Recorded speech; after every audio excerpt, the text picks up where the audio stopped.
नमस्कार. MN न्यूजमध्ये आपले सर्वांचे मनापासून स्वागत. हे ब्रह्मज्ञान स्वतः मात्र कोरडे पाषाण हीच काँग्रेसची संस्कृती आणि विचार अलीकडच्या काळामध्ये संपूर्ण राज्याला देखील पाहायला मिळत आहेत. आज आमच्या नेत्या राज्याच्या उपमुख्यमंत्री आदरणीय सुनीत्रा वहिनींवरती जे काही बेताल वक्तव्य केलं त्याचा तर आम्ही जाहीर निषेध करतोच, परंतु काँग्रेस पक्षाला देखील अशा पद्धतीचं वक्तव्य करत असताना महाराष्ट्रातील महिला भगिनीचा आपण किती सन्मान ठेवता हे देखील स्पष्टपणे आपल्या वक्तव्यातून दिसून आलेलं आहे.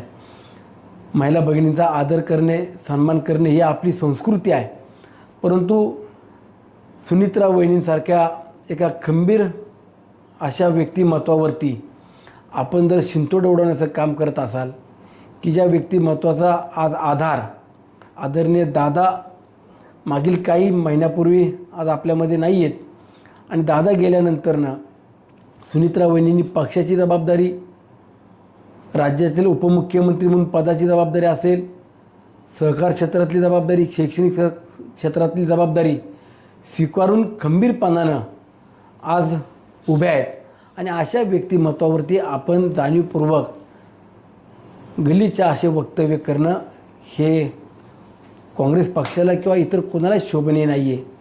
काँग्रेस पक्षानं दिलगिरी व्यक्त करावी किंवा माफी मागावी हे आता आम्हाला देखील अपेक्षित नाही आहे, परंतु काँग्रेस पक्षाच्या नेत्यांना मुंबई पुणे हायवेवरून जायचं असेल तर मावळातले माझे मावळे, माझी जनता, दादांवरती प्रेम करणारे सर्व कार्यकर्ते या काँग्रेसच्या नेत्यांच्या गाड्या आणि तोंड फोडल्याशिवाय राहणार नाही, एवढंच मी निमित्तानं तुम्हाला सांगतो.